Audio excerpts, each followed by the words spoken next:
Hello दोस्तों, स्वागत है आप सबका हमारे यूट्यूब चैनल में। आज हमारे पास क्लास 10th का तीसरा चैप्टर है धातु और अधातु।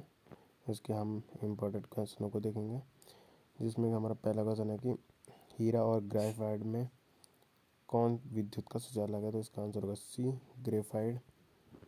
और दूसरा क्वेश्चन है कि लोहे का परमाणु संख्या कितनी है। तो इसका आंसर होगा बी, 26। और तीसरा है कि बॉक्साइट निम्न में से किस धातु का अयस्क है। तो इसका आंसर होगा सी, एल्यूमिनियम। चौथा है जस्ता और तनु HCl के अभिक्रिया से निम्न में कौन सी गैस बनती है। तो इसका आंसर होगा सी, H2 गैस बनती है। और हमारे पास पांचवा क्वेश्चन है कि जब NaOH Zn से अभिक्रिया करता है तो कौन सा उत्पाद बनाता है। तो इसका आंसर होगा डी, Na2ZnO2 प्लस H2। हमारे पास छठवा क्वेश्चन है कि लोहा को जिंक में लेपित करने की क्रिया को क्या कहते हैं। तो इसका आंसर होगा बी, गैल्वेनीकरण। हमारे पास सातवां क्वेश्चन है कि निम्नलिखित में से कौन अधिक अभिक्रियाशील है। तो इसका आंसर होगा ए, Cu ज़्यादा अभिक्रियाशील है। अब आठवां क्वेश्चन है कि विद्युत अपघटन में इलेक्ट्रॉन मुक्त होता है। तो आंसर है ए, एनोड पर इलेक्ट्रॉन मुक्त होता है। हमारे पास नौवां क्वेश्चन है कि निम्नलिखित में से कौन सा अधातु चमकीला है। तो इसका आंसर होगा ए, आई। और हमारे पास 10वां क्वेश्चन है कि निम्नलिखित में से कौन सा अधातु अधिक क्रियाशील है। तो इसका आंसर होगा बी, Na अधिक क्रियाशील होता है निम्न में से। और 11वां क्वेश्चन है कि ऑक्सीजन परमाणु के वाहतम कक्षा में इलेक्ट्रॉनों की संख्या कितनी होती है। तो ऑक्सीजन का जो वाहतम कक्षा होती है इसमें हमारे 6 इलेक्ट्रॉन होते हैं। 12वां क्वेश्चन है कि पीतल एक मिश्र धातु है। इसका सी आंसर सही होगा। 13वां क्वेश्चन है कि ब्रोमीन अधातु की अवस्था होती है। तो इसका आंसर होगा सी, ब्रोमीन द्रव अवस्था में पाया जाता है।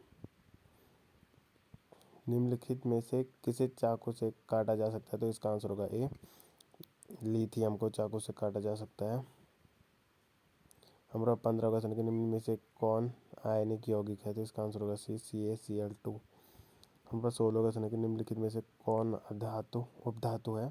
तो इसका आंसर होगा डी, Sb एक उपधातु है। 17वां क्वेश्चन है कि लोहे को संक्षारित होने से बचाने के लिए उसकी सतहों पर किसका लेप लगाना लाभकारी होता है। तो इसका आंसर होगा डी। इसका जो डी होगा, यस लेपन द्वारा इसका जो लोहे का संक्षारित होना या कम हो जाता है। 18वां क्वेश्चन है कि जब NaOH Zn से अभिक्रिया करता है तो कौन सा यौगिक बनाता है। इसका आंसर होगा बी, NaZnO2।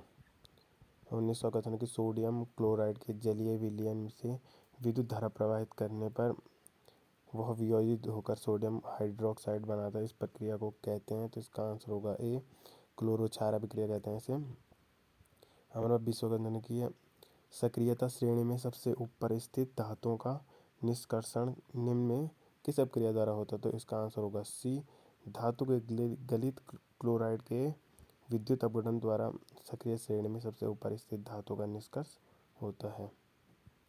21वां क्वेश्चन है कि कॉपर वायु में उपस्थित आर्द्रता और कार्बन डाइऑक्साइड से अभिक्रिया करता है, जिससे उसकी सतह पर एक भूरा रंग समाप्त होकर उस पर हरे रंग की परत चढ़ जाती है। तो यह हरा रंग क्या होता है। तो इसका आंसर होगा सी, यह जो हरा रंग होता है ये कॉपर कार्बोनेट होता है।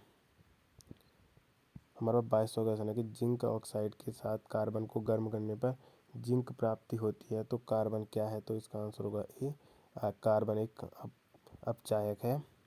23वां क्वेश्चन है हमारे पास उच्च अभिक्रियाशील धातु से शुद्ध धातु की प्राप्ति कौन सी विधि द्वारा होती है। तो इसका आंसर होगा ए, गलित धातु के विद्युत अपघटन द्वारा। 24वां क्वेश्चन है कि भूम्रपट पट्टी में स्वतंत्र अवस्था में पाई जाने वाली धातुएं निम्नांकित में कौन है। तो इसका आंसर होगा बी, Ag। 25वां क्वेश्चन है कि निम्नलिखित में से कौन सा उत्पाद लेड नाइट्रेट को गर्म करने पर प्राप्त होता है। तो इसका आंसर होगा बी, NO2। 26वां क्वेश्चन है कि कार्बन का कौन सा अपरूप अधिक कठोर होता है। तो कार्बन का हीरा अपरूप सबसे कठोर होता है। 27वां क्वेश्चन है कि सिनाबार को गर्म करने पर यह ऑक्साइड में परिणत हो जाता है, तो इसे पुनः गर्म करने पर कौन सी धातु अपचयित होती है। तो इसका आंसर होगा डी, Hg धातु अपचयित होती है। नंबर 28 का क्वेश्चन है धातुएं ऊष्मा और विद्युत की, तो इसका आंसर होगा बी, धातुएं ऊष्मा और विद्युत की चालक होती है। 29वां क्वेश्चन हमारे पास धातुएं आवर्त सारणी में किस ओर स्थित होती हैं, तो इसका आंसर होगा ए, बाईं ओर हमारी धातुएं आवर्त सारणी में होती हैं। तो और हमारे पास आज का अंतिम क्वेश्चन है कि SI, GE और AS और SB तत्व कहे जाते हैं, तो इन्हें उपधातुएं कहा जाता है, तो इसका आंसर होगा डी। और इसी के साथ वीडियो को एंड करते हैं। और अगर आपको वीडियो थोड़ी सी भी अच्छी लगे तो वीडियो को लाइक और सब्सक्राइब करना बिल्कुल मत भूलना। तो मिलते हैं ऐसे किसी नई वीडियो के साथ, तब तक के लिए जय हिंद, जय भारत, जय उत्तराखंड।